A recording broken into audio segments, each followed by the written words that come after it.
ऐसा राज जो सिर्फ अमीरों को बताया जाता है। मुकेश अंबानी से लेकर रतन टाटा से लेकर हर अमीर आदमी को ये राज पता है। और मैं काफी सारे जब बिजनेसमैन से मिलता हूँ ना, मैं उनमें एक चीज कॉमन देखता हूँ। हर बड़े बिजनेसमैन को पता है कि जो सेल्स का डिपार्टमेंट है, जो सेल्स है मेरे धंधे का सबसे इंपॉर्टेंट डिपार्टमेंट है। नमस्कार दोस्तों, सोनी विजन में आपका स्वागत है। आज मैं आपको बताऊंगा कैसे आपको सेल्स टीम के इंसेंटिव को डिफाइन करना है, सेल्स टीम के स्ट्रक्चर को बनाना है। देखो, अगर आप बिजनेस कर रहे हो ना, तो मोस्ट कॉमन प्रॉब्लम जो आपके सेल्स टीम आपको देते हैं, सर लीड खराब है, लीड ढंग की नहीं है, कॉल ढंग की नहीं आ रही, प्रोडक्ट सर्विस अच्छा नहीं है, हम कस्टमर के फॉलोअप ले लेके थक गए, पैसा आता ही नहीं है। 100 तरह के एक्सक्यूज वो आपको लाके दे देंगे। आपको क्या करना है, अपने सेल्स वालों के सारे एक्सक्यूजेस को नोट डाउन करने, उनके आंसर्स को रेडी रखना है। क्योंकि देखो, अगर आप सेल्स वालों के एक्सक्यूजेस में उलझे रह गए ना, धंधा आगे नहीं बढ़ेगा। हर अमीर आदमी अपने रेवेन्यू सेल्स के गल्ले पे डायरेक्टली फोकस करता है। इवन जो बड़ी बड़ी कंपनीज के सीईओ होते हैं, उनके जब जेडीज बनते हैं ना, तो मैनेजमेंट उसमें लिख के देता है कि जो सीईओ को सेल्स भी देखनी है, sales team and marketing team के साथ क्लोजली अपना टाइम स्पेंड करना है। अब देखो, आपको कैसे अपने सेल्स टीम को मैनेज करना है, ऑटोमेट करना है, बड़ी सेल्स टीम को तैयार करना है और उसको इंसेंटिव देना है। सबसे पहले एक चीज समझो, सेल्स एक दिन में नहीं आती है। मतलब आज आपने कस्टमर से बात करी, आज पैसा नहीं आएगा, कल आएगा, परसों आएगा, 1 महीने बाद आएगा, 2 महीने बाद आएगा। बट सेल्स वाला ऐसे फालतू बैठा रहेगा, शाम को पैसे नहीं लेकर आएगा और आप उसको सैलरी दे रहे हो, आपका नुकसान हो रहा है, तो पता कैसे चलेगा सेल्स वाला काम कर रहा है नहीं कर रहा। सबसे पहली चीज देखो, पर डे उसने 100 कॉल करे या नहीं करे। क्या पर डे 100 कॉल करे या नहीं करे, 50 व्हाट्सएप मैसेजेस है या नहीं है आइडल कस्टमर को, फिर उसमें से 10 हॉट लीड वो डेली की बना रहा है नहीं बना रहा, वो चीज चेक करो। उससे आपको फ्यूचर का फनल का आइडिया लगेगा। अगर वो चीज नहीं है, वो आपको ज्ञान दे रहा है कि 2 महीने बाद 3 महीने पेमेंट पक्का है, 1 महीने पेमेंट पक्का है, मत मानना। उसके ना व्हाट्सएप कम्युनिकेशन दिखा, कॉल कम्युनिकेशन दिखा, ईमेल कम्युनिकेशन दिखा, जहाँ कस्टमर कह रहा है कि 15 दिन में पेमेंट भिजवा दूंगा, माल भिजवा देना है, सर्विस में ले लूंगा। ये सारे उससे एविडेंस लो, उससे आपको आइडिया लगेगा इसके फनल में कितनी लीड्स है, कितनी हॉट लीड्स है। नहीं तो हमेशा यही आपको ज्ञान मिलेगा 10 दिन में पेमेंट आ जाएगा सर, 20 दिन में पेमेंट आ जाएगा, 40 दिन में आ जाएगा। ऐसा आप तनख्वाह बांटते रहोगे, 2 3 4 5 6 8 महीने वो कंपनी में टिकेगा, फिर वो नई कंपनी ढूंढ लेगा और आप बिना प्रॉफिट के, बिना सेल्स के रह जाओगे। तो आपको इस चीज को समझना है कि सेल्स वालों के साथ डेली मॉर्निंग मीटिंग करना जरूरी है। देखो, अगर आपका स्टार्टअप है, छोटी कंपनी हो, 10 20 50 लोगों की टीम हो, तो क्या करना है, मॉर्निंग में अपने सेल्स वालों के साथ मीटिंग करो। अर्ली मॉर्निंग उनके साथ बैठो और पूछो आज का पोटेंशियल क्या है, रेवेन्यू का पोटेंशियल क्लाइंट कौन से, आज के क्या क्या वर्किंग करोगे। और ये मीटिंग मॉर्निंग 9 o'clock तक हो जानी चाहिए, जिससे 10 बजे आपके सेल्स वाले तो ऑन कॉल हो या फिर ऑन फील्ड हो। शाम को पूछो 7 8 बजे कि भैया आज कितनी कॉल्स करी, कितने व्हाट्सएप करे, क्या दिन भर का आउटपुट रहा, कितनी कॉलिंग्स करी, कितना पोटेंशियल पेमेंट्स के इनवॉइस तैयार करवाए आपने, कितने लोगों को ईमेल करवाया, कितने लोगों को व्हाट्सएप करा, कितने लोगों ने कहा है कि हम 10 दिन में 15 दिन में पेमेंट कर देंगे। विद एविडेंस देखना है सारी चीजें। अब बात करते हैं इंसेंटिव्स की। देखो, एक चीज समझो, सेल्स वालों को फिक्स सैलरी देना बहुत जरूरी है, जिससे उनकी सिक्योरिटी रहे। अच्छा सेल्स वाला चाहिए, अच्छी सैलरी फिक्स रेट पे देना चालू कर दो, सबसे पहली चीज। दूसरी चीज, उनका जो इंसेंटिव है ना, वो डिफर करो। मतलब तीसरे, चौथे या 6वें महीने में दो। हर महीने इंसेंटिव बांटोगे तो बड़ा अमाउंट उसको दिखेगा नहीं और छोड़ के चला गया तो आपका नुकसान हो गया। तो हर 6 महीने में इंसेंटिव दो। आप क्या कर सकते हो, जनवरी का इंसेंटिव रिलीज करो जुलाई के अंदर जाके, आप फरवरी का करो नेक्स्ट मंथ, मतलब अगस्त में जाके, कि हर 6 महीने के रोटेशन में 6। जैसे एग्जाम्पल वापस देके समझाता हूँ आपको मैं, यह आपको शायद कंफ्यूजिंग लगेगा, काफी सारे लोग इसमें कंफ्यूज होते हैं कि जनवरी में इंसेंटिव बना 10,000 रुपए, अब वो फरवरी मार्च अप्रैल जून तक रिलीज नहीं होगा, वो रिलीज होगा जुलाई में जाके। जो फरवरी में 15,000 का इंसेंटिव बनेगा वो रिलीज होगा अगस्त में जाके, जो मार्च में बनेगा वो रिलीज होगा सितंबर में जाके, जो अप्रैल में बन रहा है वो रिलीज हो रहा है अक्टूबर में जाके। तो उससे क्या, सैलरी तो हर मंथ उसको फिक्स मिल रही है, बट इंसेंटिव उसको वो डिले जाके मिल रहा है। तो वो कंपनी में टिका रहेगा कि मेरा इंसेंटिव कंपनी वेव कर देगी, इसलिए मैं कंपनी के साथ टिका रहता हूँ इन पीरियड में। अब आपको क्या करना है, जब जब आप उसको इंसेंटिव दे रहे हो ना, मेक श्योर करो, अगर आपके पास 30 40 50 लोग सेल्स में हो गए, तो आपको एक सेल्स हेड चाहिए, राइट हैंड चाहिए, सेल्स हेड चाहिए। वो सेल्स हेड क्यों चाहिए होता है मैं आपको बताता हूँ। सेल्स हेड इसलिए चाहिए होता है कि जो कि 30 40 लोगों की सेल्स की टीम है, डेली उनके कॉल्स को ऑडिट करना, मैसेजेस को ऑडिट करना, वो बहुत प्रॉब्लमेटिक होता है। उसके साथ साथ जो सेल्स टीम का हेड है ना, आप लोग क्या करते हो, बाहर से लेकर आ जाते हो। इसको बोलते हैं पैराशूट लैंडिंग या हेलीकॉप्टर लैंडिंग। वो गलत होता है। क्यों, बाहर का बंदा एकदम आया सेल्स हेड, आपके इंटरनल 30 लोगों की टीम आपके साथ काम कर रही थी, आप किसी के उससे बने या ना बने, वो तो क्या करेगा, वो आएगा, बैठेगा, टारगेट दे देगा, उनके पीछे पड़ जाएगा, सेल्स टीम भाग गई, 30 जनों में से 15 जने रह गए और वो भी भाग गया, फिर 15 जने वापस कौन लेकर आएगा।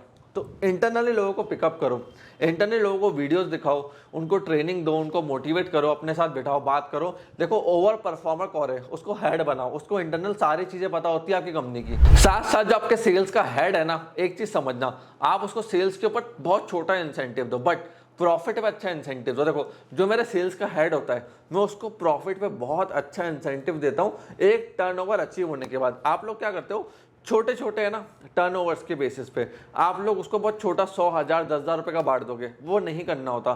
सेल्स हेड को बड़े टारगेट्स, बड़े गोल्स दिखाओ। जैसे आपका 2 करोड़ का रेवेन्यू, 5 करोड़ जाना है, तो उसको बताओ कि भैया अगर कंपनी 5 करोड़ अचीव करेगी तो तेको 5 लाख का इंसेंटिव दूंगा। बट 5 करोड़ नहीं हुआ तो उसको ये समझाओ कि अभी 2 करोड़ पर है, जाना कहाँ है 2 करोड़ से 5 करोड़ पे। अब यहाँ पे उसको मैप दिखाओ कि भैया तो 2 करोड़ 20 लाख कर, 2 करोड़ 40 लाख कर, मैं तेरे को इंसेंटिव देता रहूंगा। उसका इंसेंटिव मत रुकना, जब जब वो ग्राफ को आगे बढ़ा रहा है, 2 करोड़ 20 लाख, 2 करोड़ 40 लाख, 2 करोड़ 80 लाख, फिर 3 करोड़, फिर 3.5, फिर 4, धीरे धीरे ग्राफ बढ़ता है, 5 तक नजदीक जा रहा है। बट पीछे रिवर्स गाड़ी आ गई तो तब इंसेंटिव रोक लो कि भैया 3 करोड़ तक पहुंच गया था, अब वापस 2 करोड़ पे आ गया, 1.5 करोड़ पे आ गया, गाड़ी पीछे जा रही है, तब इंसेंटिव आपको रोकना है।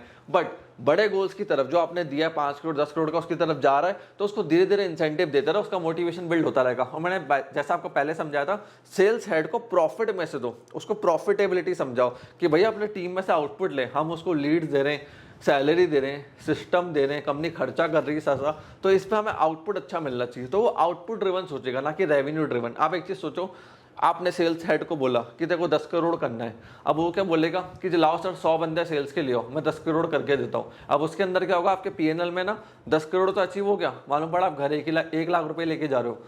इंस्टेड ऑफ दिस उसको बोलो कि भैया 10 करोड़ का रेवेन्यू करना है, साथ में 2 करोड़ का मुझे प्रॉफिटेबिलिटी चाहिए, तो 50 बंदों से ही हमें 10 करोड़ करवाना है। तो वो 50 बंदों से नहीं, फिर वो 40 बंदों से कराएगा, उसको लगेगा प्रॉफिट भी बढ़ाता हूँ, क्योंकि प्रॉफिट में ज़्यादा कंपनी मेरे को इंसेंटिव दे रही है। तो वहाँ पे अगर उसको प्रॉफिट पे इंसेंटिव मिलेगा तो वो कॉस्ट ऑप्टिमाइजेशन पे लगेगा कि मैं हर लीड को मोनिटाइज करूँ, लीड की वेस्टेज को कम करूँ, सेल्स टीम के जो टाइम है उनको मोनिटाइज करूँ, कम सेल्स वालों से ज्यादा रेवेन्यू आउटपुट कंपनी को लाके दूं, जिससे कंपनी की प्रॉफिटेबिलिटी बढ़े और मेरे को ज्यादा बेनिफिट बढ़े। सो फ्रेंड्स, आपको अपने सेल्स टीम को बढ़ाने के लिए, स्ट्रक्चर को बढ़ाने के लिए केपीआई KRA के फॉर्मेट्स चाहिए होते हैं। और एक चीज का ध्यान रखना, लीड्स अपने कंट्रोल में रखो। ऐसा तो नहीं सेल्स वाले लीड्स आपके डिलीट कर रहे हो, सिस्टम से गायब कर रहे हो, फॉलोअप नहीं ले रहे हो।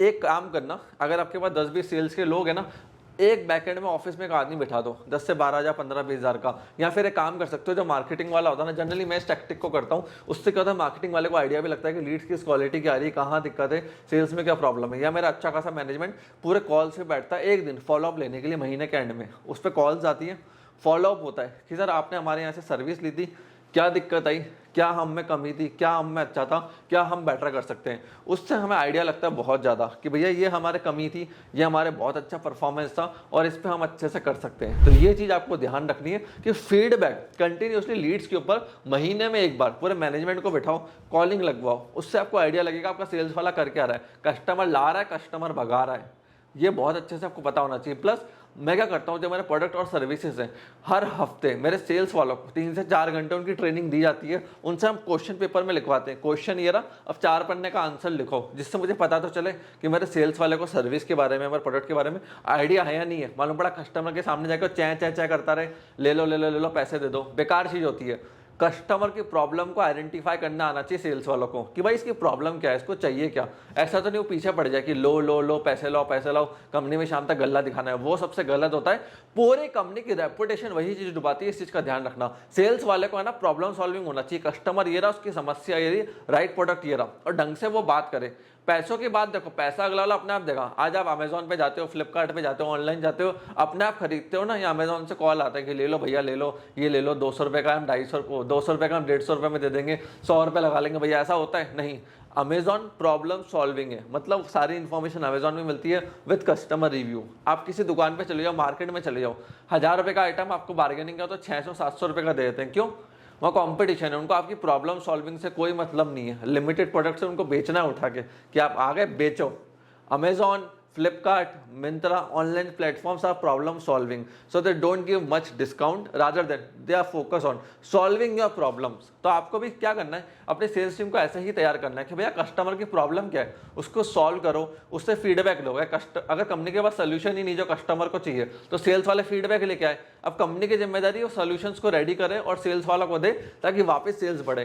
तो फ्रेंड्स, सेल्स के अंदर केपीआई KRA मॉनिटरिंग बहुत जरूरी होता है, और आपके पास शाम तक डेटा एक्सेल शीट्स पे होना चाहिए, और डेटा बैक कंपनी चलनी चाहिए। देखो, अगर आप 2-3 जने मिलकर आपस में कंपनी चला रहे हैं तो ठीक है, डेटा की इतनी जरूरत नहीं होती है। But if you are driving a system और आपका बिजनेस है, बहुत सारे लोग हैं जो सिस्टम के ऊपर बैठे हुए हैं, तो वहाँ पे डेटा बहुत इंपॉर्टेंट होता है। विदाउट डेटा आपको पता ही नहीं चलेगा लीकेज का है, लीकेज मतलब बिजनेस में दिक्कत का है। आप गलत जगह हथौड़ा मारोगे, हैम्पर करोगे, रिजल्ट नहीं आएगा। राइट जगह हथौड़ा मारोगे, हैम्पर करोगे, रिजल्ट बहुत जल्दी आएगा। उसके लिए डेटा होना चाहिए, एक्यूरेट होना चाहिए, और आपको पता होना चाहिए उसको कैसे पढ़ना है, कैसे समझना है, कैसे उसका इंटरप्रिटेशन करना है। सो फ्रेंड्स, अगर आपको सेल्स टीम के स्ट्रक्चर के बारे में जानना है, इंसेंटिव पॉलिसी के बारे में जानना है, तो हमारी टीम से इस नंबर के ऊपर कनेक्ट हो सकते हैं। हम आपको सेल्स टीम की पॉलिसी, इंसेंटिव, स्ट्रक्चर, केपीआई क्या है, हर चीज डिजाइन करके देंगे। और देखो, अगर आपको कंपनी को भी ग्रो करना है ना, तो एटलीस्ट मुझे टाइम लगेगा आपकी कंपनी को पढ़ने में, आपके बिजनेस मॉडल को समझने में, कि कहाँ दिक्कत है, कहाँ लूप होल्स है आपके बिजनेस के अंदर, तो हम आपके बिजनेस को आगे बढ़ा सकते हैं, इंसेंटिव के स्ट्रक्चर्स बना सकते हैं, सेल्स के स्ट्रक्चर बना सकते हैं, जिससे आप कंपनी को ग्रो कर पाओ।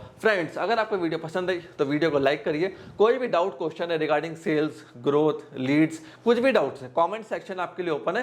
कमेंट सेक्शन में कमेंट करके आप मेरे से पूछ सकते हो। मेरे से आप इंस्टाग्राम या लिंक्डइन के ऊपर कनेक्ट हो सकते हैं। आपने मेरे को यहाँ तक देखा, हमारी वीडियो को इतना पसंद किया, फॉलो किया और हमें इतना प्यार दिया, उसके लिए धन्यवाद।